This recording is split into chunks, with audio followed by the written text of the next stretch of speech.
And welcome everyone to miss biology again. आज हम देखने वाले हैं कि डीएनए की डिस्कवरी आखिर कैसे हुई, यानी कि डीएनए की डिस्कवरी नहीं, डीएनए का पता कैसे चला कि वो जेनेटिक मटेरियल है। लास्ट क्लास में हम लोगों ने डीएनए का स्ट्रक्चर, टाइप्स ऑफ डीएनए और न्यूक्लियोटाइड, न्यूक्लियोसाइड, ये सब के बारे में पढ़ा था। तो आपके एनसीईआरटी के अकॉर्डिंग अब जो नेक्स्ट है टॉपिक है वो है सर्च फॉर जेनेटिक मटीरियल। ठीक है, तो जेनेटिक जब भी डीएनए की बात होती है तो हम लोग सीधा वाटसन एंड क्रिक मॉडल पे जाते हैं, बट वो 1953 में हुआ था, राइट। उसके पहले जो हुआ था वो हुआ था उसका केमिकल एनालिसिस, लाइक 1920s के टाइम में डीएनए का केमिकल एनालिसिस हुआ था। एंड लेकिन सब साइंटिस्ट सोचते थे कि ये तो सिंपल सा है, फॉस्फेट शुगर और उसका बना हुआ है, फॉस्फेट एंड शुगर का बना हुआ है, तो ये कैसे ही जेनेटिक मटेरियल हो सकता है। लेकिन प्रोटीन एक कॉम्प्लेक्स मॉलिक्यूल लगता था, क्योंकि प्रोटीन में इतने सारे अमीनो एसिड थे अलग अलग टाइप के, एंड बहुत सारे टाइप के बॉन्ड्स थे। तो सबको यही लगता था कि प्रोटीन असलियत में जेनेटिक मटेरियल है। ठीक है, तो साइंटिस्ट ने क्या सोचा कि ठीक है, अभी पहले तो हमने केमिकल एनालिसिस सबका पता ही चल ही गया है, हमें प्रोटीन का पता चल गया है, हमें डीएनए का केमिकल स्ट्रक्चर पता है। तो हमने साइंटिस्ट ने क्या सोचा कि अब हम देखते हैं कि भाई क्या मटेरियल है एक्चुअली जो चीज़ों को ट्रांसफ़र कर रहा है। ठीक है, तो चलो without wasting a time we'll start the molecular basis of inheritance का episode 3, the search for genetic material. ठीक है, तो इसमें ना हमारे पास 3 एक्सपेरिमेंट है जो आपकी एनसीईआरटी में दिए हुए हैं। ग्रिफिथ का एक्सपेरिमेंट है जिसको हम ट्रांसफॉर्मिज्म भी बोलते हैं, और सेकंड है every and MacLeod and McCarthy का एक्सपेरिमेंट जो 1944 में हुआ था। देन उसके बाद हर्शे चेस का एक्सपेरिमेंट हुआ था। ठीक है, तो इसके हम डिटेल्स में घुसेंगे, उसके पहले मैं आपको थोड़ा सा ग्रिफिथ के बारे में बता देती हूँ। ग्रिफिथ जो थे, ग्रिफिथ का 1928 में एक्सपेरिमेंट हुआ था। उस टाइम पे ना निमोनिया का बहुत ज़्यादा निमोनिया से बहुत ज़्यादा लोग इन्फेक्ट हो रहे थे। ठीक है, तो इन्होंने ये सोचा कि आखिरकार निमोनिया के में ऐसा क्या है जो लोगों को इन्फेक्ट कर रहा है। ठीक है, यहीं से क्वेश्चन अराइज हुआ कि वायरुलेंस मतलब इन्फेक्शन वो कैसे फैला पा रहे हैं। ठीक है, तो ग्रिफिथ ने अपने एक्सपेरिमेंट में ऑब्जेक्टिव क्या रखा था उनका, कि वो चेक करना चाहते थे कि जो बैक्टीरिया हैं, how bacteria causing the disease.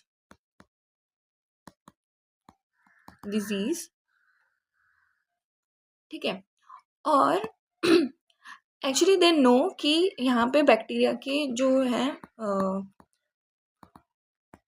Bacteria के एस स्ट्रेन और आर स्ट्रेन के बारे में पता था। क्यों क्यों पता था? क्योंकि यहाँ पे निमोनिया का इन्फेक्शन एक्चुअली में फैल रहा था। ठीक है, तो इनको पता था कि एक एस स्ट्रेन है और एक आर स्ट्रेन है। ठीक है, एस फॉर स्मूथ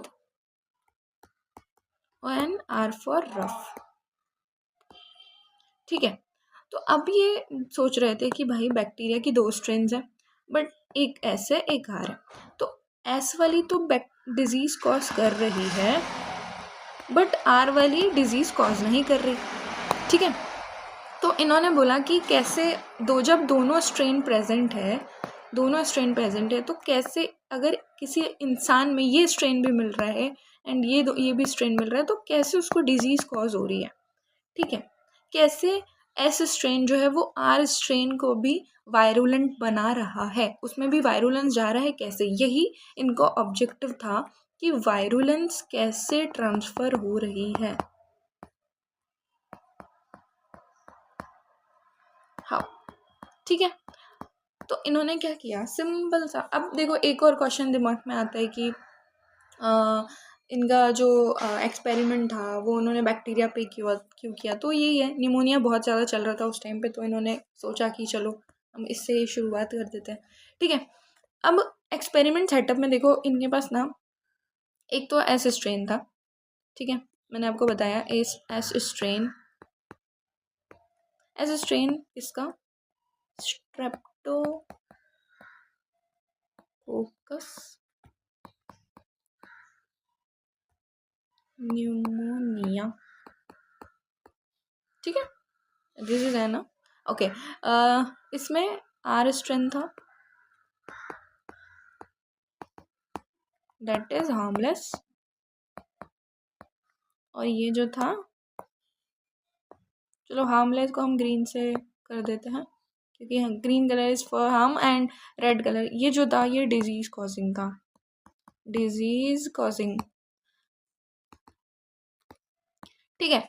अब इसको स्मूथ स्ट्रेन क्यों बोल रहे हैं, इसको स्मूथ इसलिए बोल रहे हैं भाई क्योंकि इसके ऊपर एक लेयर थी, ठीक है, इसके ऊपर एक लेयर थी, इसके ऊपर एक लेयर नहीं थी, इसलिए इसको रफ बोल रहे हैं, उसको स्मूथ बोल रहे हैं, ठीक है। अब यहाँ पे साइंटिस्ट का मानना ये था, जैसे मैंने आपको बताया कि साइंटिस्ट उस टाइम पे ये सोचते थे कि प्रोटीन जो है वो एक्चुअल में वायरुलेंस कॉज करता है, या फिर प्रोटीन की वजह से जो बैक्टीरिया है वो निमोनिया कॉज कर रहा है, ठीक है। तो इन्होंने क्या सोचा कि भाई अच्छा इन दोनों में शायद क्योंकि उस टाइम पे स्टडीज़ में क्या आया कि भाई इसके ऊपर तो एक लेयर है, इसके ऊपर तो एक लेयर नहीं है, ठीक है। तो जो इन्होंने क्या सोचा कि लेयर की वजह से शायद तक ये हो रहा होगा, तो इन्होंने एक अपना सेटअप किया, इन्होंने 4 स्टेप्स किए, देखो 4 स्टेप्स क्या किए इन्होंने, 4 steps, okay, I know steps में ऐसे एक होता है, ठीक है। सो 4 स्टेप्स किए उन्होंने, एक चूहा लिया, ठीक है, चूहा लिया छोटा सा, ठीक है, चूहा लिया उन्होंने और इसके ऐसे 4 चूहे लिए, ठीक है। तो इन्होंने इसको 4 सेटअप में इन्फेक्ट करवाया, ठीक है, एक ही चूहे को नहीं, 4 माउस लिए इन्होंने, ठीक है, एक एक ही नहीं, अलग अलग, ठीक है। सो इन्होंने एक में एस स्ट्रेन इंजेक्ट किया, एक में यहाँ पे इन्होंने आर स्ट्रेन इंजेक्ट किया, और यहाँ पे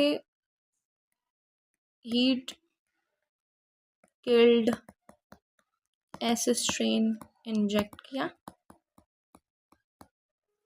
ठीक है। ये हीट है क्योंकि हम डेल्टा से हम लोग हीट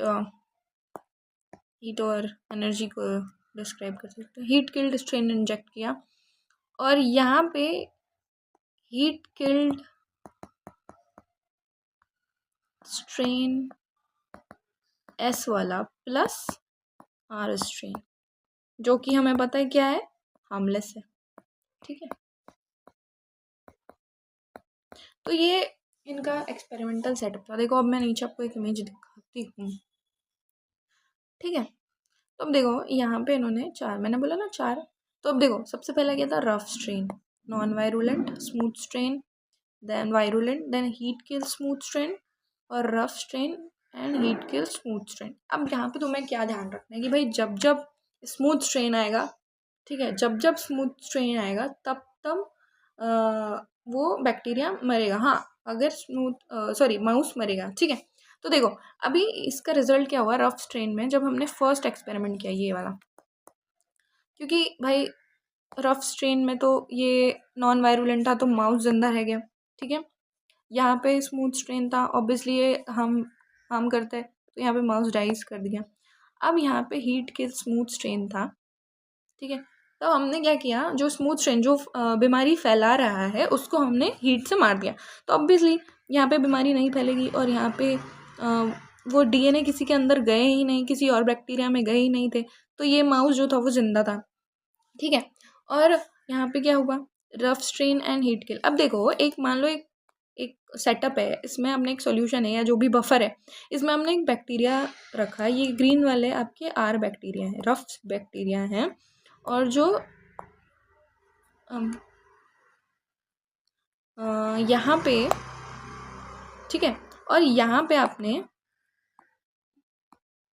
ये जो एस बैक्टीरिया थे इनको यहाँ पे आपने हीट दे दी, ठीक है, ये हीट है मान लो, ठीक है, बर्नर मेरे से सही से नहीं बना, ठीक है, हीट दे दी और इसको तुमने मार दिया।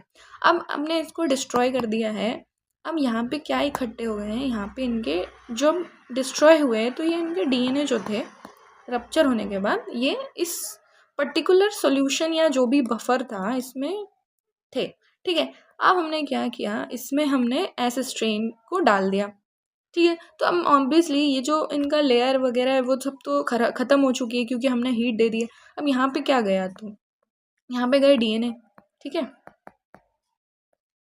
अब ट्रांसफॉर्मेशन के थ्रू, ट्रांसफॉर्मेशन एक एबिलिटी होती है बैक्टीरिया की, ठीक है, कि वो आउटर एनवायरनमेंट से डीएनए जो है वो अपने अंदर ले लेता है, ठीक है, अंदर समा लेता है, ठीक है।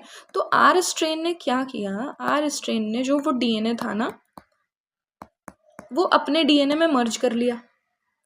अब ये डीएनए में वायरुलेंस फैक्टर थे, ठीक है, वायरुलेंस फैक्टर थे, ठीक है, जो इन्होंने अपने डीएनए में इनकॉर्पोरेट किया। अब देखो, मान लो कि ये जो है आर स्ट्रेन का डीएनए है, ठीक है, और ये जो है एस स्ट्रेन का डीएनए है, ठीक है। तो क्या हुआ, ट्रांसफॉर्मेशन हुआ, क्या हुआ,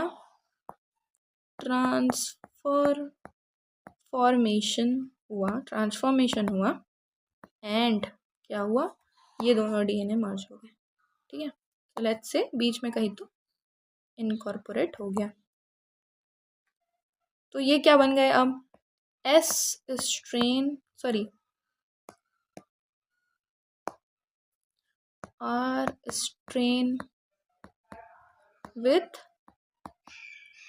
वायरुलेंस। अब भाई ये जो है अब वो बीमारी कॉज करेंगे, यानी कि ये निमोनिया कॉज करेंगे, ठीक है। तो अब समझा ना कि कैसे डीएनए इनके अंदर चले गया और कैसे ये माउस जो था वो डाई हो गया, ठीक है। तो ऑब्जर्वेशन में सिंपली मैंने जो आपको बताया ना वही था कि भाई ऐसे स्ट्रेन के माइस जो थे वो डाई हो गए जब भी उसको डाला, फिर हमने हीट किल करके डाला तो आपका जिंदा रहे, ठीक है। बट जब हमने S+R डाले, हीट किल्ड R, तो क्या हुआ, जो था माउस था डाइस, ठीक है। क्यों, क्योंकि उसमें क्या हो रहा था, ट्रांसफॉर्मेशन हो रहा था, क्या हो रहा था, ट्रांसफॉर्मेशन होता है। दैट इज़ वाई ग्रिफिथ के एक्सपेरिमेंट को हम लोग ट्रांसफॉर्मिज्म का एक्सपेरिमेंट भी बोलते हैं, ठीक है। तो उसके साथ कंक्लूजन क्या लिखा कि कोई तो ट्रांसफॉर्मिंग फैक्टर है यहाँ पे, अभी हमें यहाँ पे पता नहीं चला कि वो प्रोटीन था, क्यों, क्योंकि जो हीट किल्ड बैक्टीरिया था, ठीक है। अब इसमें इन्होंने यहाँ से क्या उठाया, डीएनए उठाया, आरएनए उठाया या फिर प्रोटीन उठाया, ये हमें पता नहीं है, ठीक है। ये तो अभी मैं बता रही हूँ क्योंकि अब हम जान चुके हैं, ठीक है। तो कंक्लूजन्स क्या निकले इसके, बेसिकली कि कुछ तो फैक्टर है, इसको थोड़ा छोटा कर देते हैं, कि कुछ तो फैक्टर है जो भाई वायरुलेंस को ट्रांसफ़र कर रहा है इधर से उधर, यानी एक बैक्टीरिया से दूसरे में। तो कुछ फैक्टर है ना, कुछ ट्रांसफॉर्मिंग फैक्टर है जो ये सब चीज़ें कॉज कर रहे हैं, ठीक है। तो यहाँ पे हमें पता चला कि भाई कुछ तो है कि जो चीज़ें को ट्रांसफ़र करता है from one generation to another या फिर from one species to another. हम सेकेंड एक्सपेरिमेंट की बात करते हैं, तो मैं इसको अपने जब मैं पढ़ रही थी तो उसको मैं AMC एक्सपेरिमेंट मिलती, क्योंकि इनके साइंटिस्ट के नाम थोड़े से टफ है ना, every McLeod and McCarthy experiment, तो इतना बड़ा बोलने की ज़रूरत नहीं है। AMC एक्सपेरिमेंट हुआ था, सेकेंड एक्सपेरिमेंट। इनका ऑब्जेक्टिव क्या था, देखो ग्रिफिथ ने ताज़ा वो वाला एक्सपेरिमेंट किया था, ताज़ा नहीं, 1928 में वो वाला एक्सपेरिमेंट हुआ। ये जो हुआ था, ये एक्सपेरिमेंट अब नेक्स्ट जो एक्सपेरिमेंट था, इन्होंने सोचा कि अगर ट्रांसफॉर्मिंग कुछ चीज़ है तो वील आइडेंटिफाई कि क्या है वो चीज़, ठीक है। डीएनए है, आरएनए है या फिर प्रोटीन है, ठीक है। तो इन्होंने सोचा कि हम इन तीनों का पता लगाएंगे, ठीक है। इन्होंने एकदम डिटेक्टिव एजेंसी अपनी खोल ली एंड हमने पूछा कि हम लोग पता लगाएंगे, ठीक है। तो इन्होंने क्या किया कि एक्सपेरिमेंट में देखो, तो यहाँ पे मैं आपको पहले बताती हूँ। फर्स्ट स्टेप इन्हें किया कि एस स्ट्रेन जो था ना उसको हीट किल्ड किया, ठीक है, हीट किल्ड एस स्ट्रेन का और इसका एक्सट्रैक्ट बनाया, ठीक है। और इस एक्सट्रैक्ट को ना इन्होंने 3 चीज़ों से ट्रीट किया, प्रोटीएस, आरएनएस और डीएनएस। इन्होंने क्या सोचा, देखो इन्होंने बेसिकली क्या सोचा कि अगर प्रोटीन होगा तो प्रोटीन उसको तोड़ देगा, अगर प्रोटीन रिस्पॉन्सिबल होगा, ठीक है। देखो प्रोटीएस क्या करता है, प्रोटीएस प्रोटीन को खा जाता है, ठीक है, प्रोटीन को खा जाता है। अगर इफ प्रोटीन वायरुलेंस कॉज कर रहा है, इफ प्रोटीन की वजह से वायरुलेंस जा रही है या प्रोटीन की वजह से आर स्ट्रेन जो था वो वायरुलेंस उसके अंदर ट्रांसफर, ठीक है, मैं इसको वायरुलेंस नहीं तो थोड़ा सा कंफ्यूजन रहेगा, मैं इसको लिखती हूँ if transforming factor, if protein is transforming factor, तो यहाँ पे माउस जो होगा वो क्या हो जाएगा, माउस जो होगा लाइफ, ठीक है। क्यों, क्योंकि ट्रांसफॉर्मिंग फैक्टर को हमने क्या किया, किल कर दिया, ठीक है। अब इन्होंने दूसरा सेटअप में क्या किया कि आरएनएज लिया, ठीक है, आरएनएज लिया, ये क्या आरएनए को खा जाता है। If RNA will be the transforming factor, ठीक है, तो माउस क्या करेगा, जिंदा रह जाएगा, माउस लिव, ठीक है।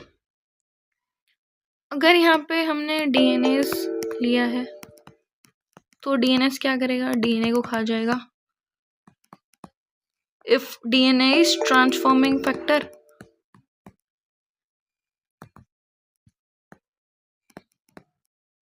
तो माउस जिंदा रह जाएगा, ठीक है। तो इनका ये एक्सपेरिमेंट बहुत बेसिक और बहुत अच्छा था, ठीक है। इन्होंने बोला कि इससे हमें पता चल जाएगा भाई, ठीक है। अब देखो यहाँ पे मैं बताती हूँ, अब देखो यहाँ पे इन्होंने क्या किया है, हीट किल एस स्ट्रेन का एक्सट्रैक्ट लिए, कार्बोहाइड्रेट एंड लिपिड्स इन्होंने हटा दिए, ठीक है, क्योंकि ये तो ऑब्वियसली नहीं ही थे, ये तो हमें पता ही था। नेक्स्ट इन्होंने क्या लिया, कंट्रोल लिया जिसमें कुछ भी नहीं हुआ। अब देखो यहाँ पे क्वेश्चन मार्क रखे, तो आप लोग बताओ कि यहाँ पे मैं क्यों क्या लिखना चाहिए, ठीक है। अब इन्होंने प्रोटीन रिमूव किया है और यहाँ पे आर स्ट्रेन की लाइव जो है, अब आर स्ट्रेन तो कैसा था, हार्मलेस था, R is equals to harmless, ये याद रखना, ठीक है। और ये क्या है, एस स्ट्रेन है, ठीक है, एस स्ट्रेन है जो कि हार्म करता है, लेकिन इसका डीएनए किस में प्रेजेंट है, इस पानी में प्रेजेंट है, ठीक है। तो ये पानी में डीएनए है, ये पानी में डीएनए है, यस यस, इसमें है, ये इसमें एस स्ट्रेन का डीएनए है, इसमें भी एस स्ट्रेन का डीएनए है। अब देखो यहाँ पे हमने एस आर स्ट्रेन डाल दिया जो हार्मलेस था।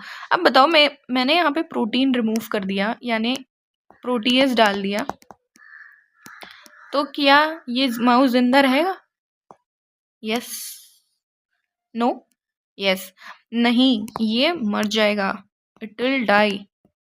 क्यों, क्योंकि ये वाले जो आर स्ट्रेन एस स्ट्रेन का डीएनए है वो किसने ले लिया, आर स्ट्रेन ने ले लिया, तो ये मर जाएगा, ठीक है। अब यहाँ पे आरएनए, अब आरएनए बताओ क्या यहाँ पे ये माउस जिंदा रहेगा, नहीं रहेगा, ठीक है, तो ये भी मर जाएगा। क्यों, क्योंकि आर स्ट्रेन ने भी एस स्ट्रेन का डीएनए अपने डीएनए में इंक्लूड करवा लिया। अब यहाँ पे हमने डीएनए ख़त्म कर दिया, ठीक है, तो यहाँ पे हमने डीएनए ख़त्म कर दिया, क्या डाल के, डीएनएस डाल के हमने यहाँ पे, तो यहाँ पे कोई एस स्ट्रेन का डीएनए नहीं है, यहाँ पे इस आर स्ट्रेन में भी कोई वायरुलेंट डीएनए नहीं गया, तो क्या ये माउस जिंदा रहेगा, यस, ये जिंदा रहेगा, ठीक है। तो कॉन्ग्रेचुलेशंस, पता चल गया कि डीएनए की वजह से ही, डीएनए जो ही है वो ही ट्रांसफॉर्मिंग फैक्टर है, ठीक है। तो ये भाई इनका बहुत बढ़िया एक्सपेरिमेंट था, ट्रांसफॉर्मिंग फैक्टर जो है वो है डीएनए। तो हमें क्या समरी क्या मिली हमें कि अगर एस स्ट्रेन है वो हम डायरेक्टली इंजेक्ट करेंगे तो माउस डाइज, ठीक है। अगर आर स्ट्रेन इंजेक्ट करेंगे, R strain inject mouse live, ठीक है। और S heat killed plus R inject mouse dies, ठीक है। तो कंक्लूजन भी यही था कि डीएनए इज ट्रांसफॉर्मिंग फैक्टर,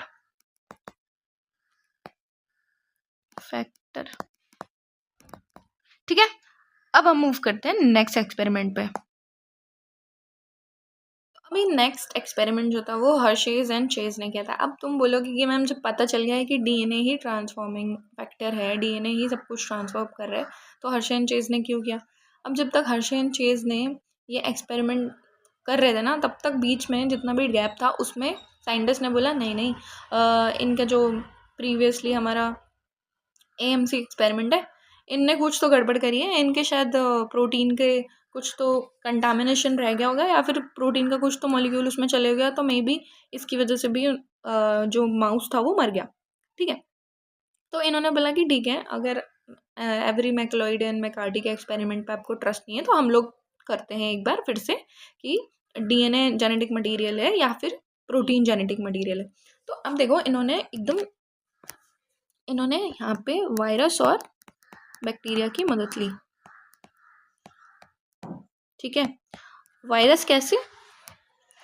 ऐसे वायरस जो बैक्टीरिया को इफेक्ट करते हैं, कॉल्ड बैक्टीरियोफाज, ठीक है। अब जो बैक्टीरियोफाजेस होते हैं ना, उनका बहुत सिंपल स्ट्रक्चर होता है, इसलिए शायद इन्होंने अपने एक्सपेरिमेंट के लिए बैक्टीरियोफाजेस को किया। इनका एक हेक्सागोन हेड होता है, ठीक है। इसमें उनके जेनेटिक मटेरियल होता है, ठीक है। और जो ये हेक्सागोन हेड होता है ये सिर्फ प्रोटीन से मिलके बना हुआ होता है, प्रोटीन से मिला होता है, एंड ये डीएनए से बना हुआ आता है। और ये इनकी पैर होते हैं इनके, ये जिससे ये अपने होस्ट बैक्टीरिया पे बैठेंगे, ठीक है।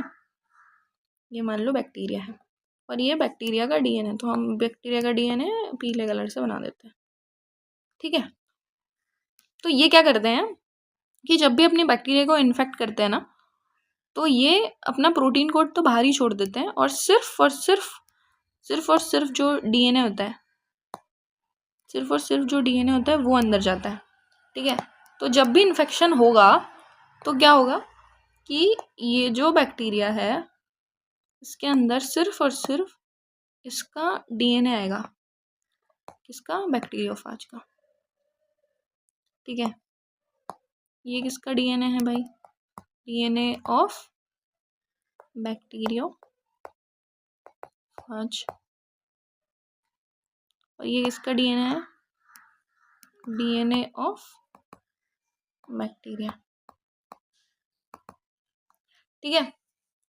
तो ये सब चीज़ें हैं, इसलिए इसकी वजह से इन्होंने हर्शे एंड चेज ने बैक्टीरिया और बैक्टीरियोफाज को अपना एक्सपेरिमेंट बनाया। तो इनके एक्सपेरिमेंट सेटअप में अब देखो डीएनए और प्रोटीन, ठीक है। बैक्टीरियोफाज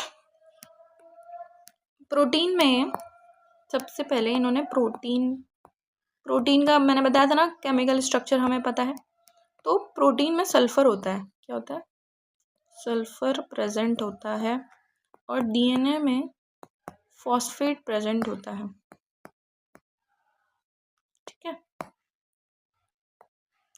अब व्हाट इज बैक्टीरिया, ये तो मैंने आपको बता दिया ऑलरेडी, ये डन है, ठीक है। अब देखो प्रोटीन और इनके केमिकल स्ट्रक्चर हमें बताते, तो प्रोटीन को इन्होंने जो था, ठीक है, यहाँ पे देखो what are radioactive labelling, ठीक है।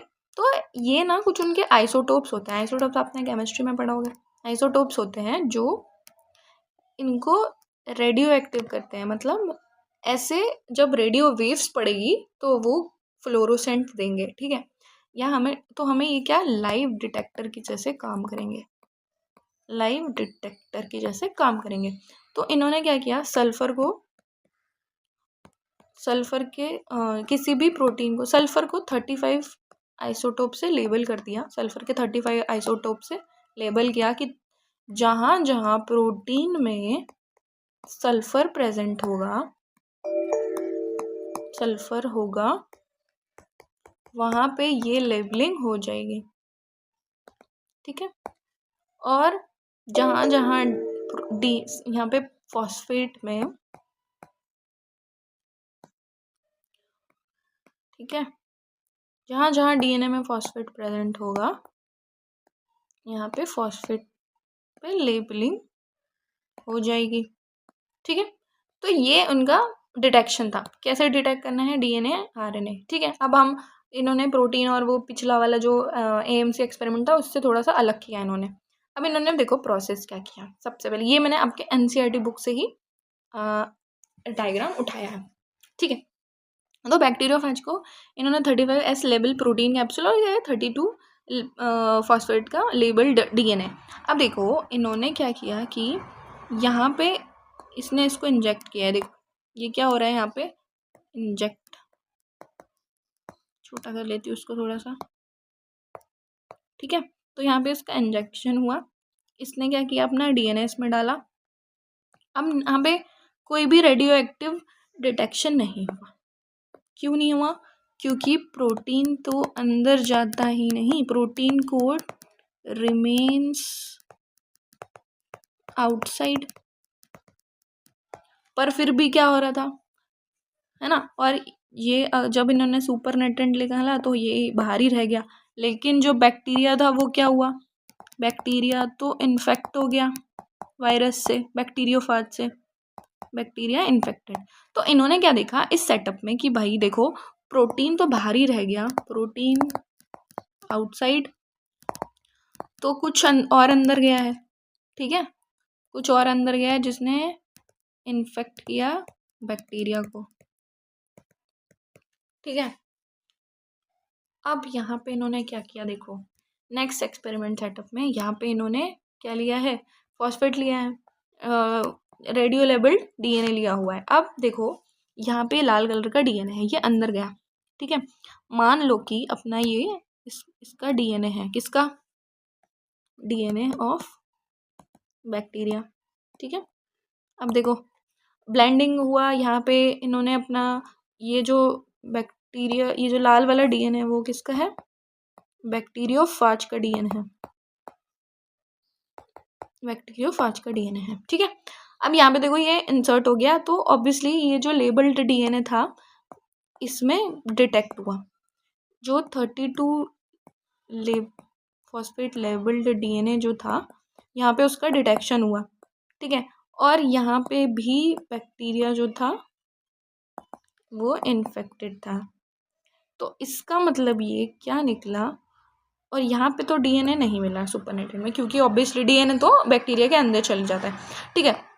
तो ऑब्जर्वेशन एंड कंक्लूजन में क्या निकला कि भाई प्रोटीन जो होते हैं वो इन्फेक्शन के लिए रिस्पॉन्सिबल नहीं होते, does not cause any infection, okay. तो प्रोटीन इन्फेक्शन कॉज नहीं करते, डीएनए जो होते हैं वही जेनेटिक मटेरियल होता है which causes, ठीक है, जो इधर से उधर ट्रांसफर होता है, ठीक है, विच इज ट्रांसफर। अब देखो यहाँ पे एक और चीज़ हो रही है कि जब ये बैक्टीरिया क्या होते हैं, ग्रो होते हैं। देखो मैं बताती हूँ आपको, जब जब बैक्टीरियोफाज, मान लो यहाँ पे एक सेटअप बता देती हूँ मैं आप लोगों को, बैक्टीरियोफाज जब भी जब भी बैक्टीरिया को इन्फेक्ट करता है ना,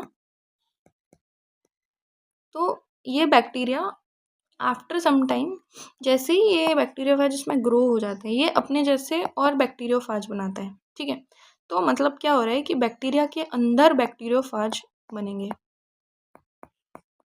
ठीक है, और जैसे ही बैक्टीरियोफाज कंप्लीटली बन जाते हैं तो वो बैक्टीरिया जो होता है वो फट जाता है और इसमें से बहुत सारे बैक्टीरियोफाज जो है रिलीज हो जाते हैं।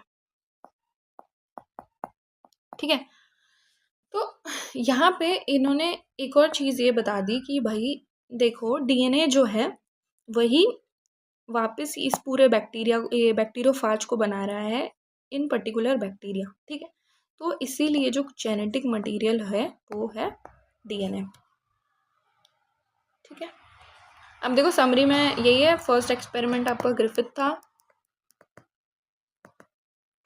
Griffith transformation. बस इसमें कुछ चीज़ें याद रखना कि heat killed S strain plus R strain, mouse will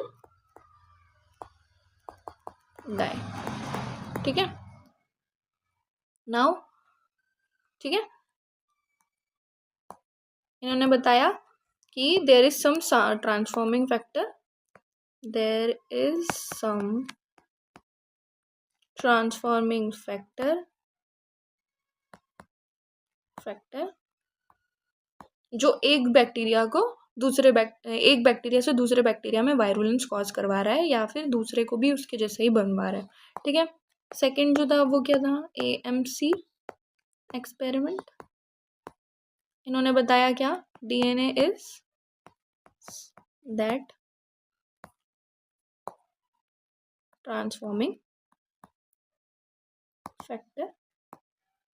फिर भी इनके साथ कुछ तो कंफ्यूजन थी, मे बी प्रोटीन इम्प्योरिटीज ऐसा लोगों ने बोला। तो हर्शे एंड चेज ने बताया कि DNA is a genetic material. So hence proof, ऐसे हुई जेनेटिक मटेरियल डीएनए की डिस्कवरीज। 3 एक्सपेरिमेंट है, वेरी वेरी इंपॉर्टेंट, ज़रूर याद करना। इसमें से कुछ क्वेश्चन आते हैं और थोड़ा सा हमारे नॉलेज के लिए भी इम्पॉर्टेंट है। अगर वीडियो अच्छा लगा है तो लाइक करो, सब्सक्राइब करो, शेयर करो अपने फ्रेंड्स के साथ कि ताकि वो भी थोड़ा सा ज्ञान ले लें। ठीक है, थैंक यू, बाय।